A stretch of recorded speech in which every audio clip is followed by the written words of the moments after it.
Airplanes look heavy, right? So how do they not just fall out of the sky? Let's find out. Imagine sticking your hand out of a car window. Feel that push?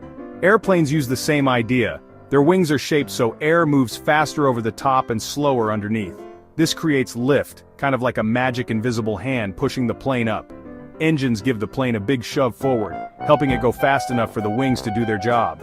Pilots steer using flaps and a tail, like a bird moving its wings and tail feathers. And that's it. Lift from the wings, thrust from the engines, and a smart pilot. Now you've got a flying machine. Next time you see a plane in the sky, you'll know exactly how it stays up there.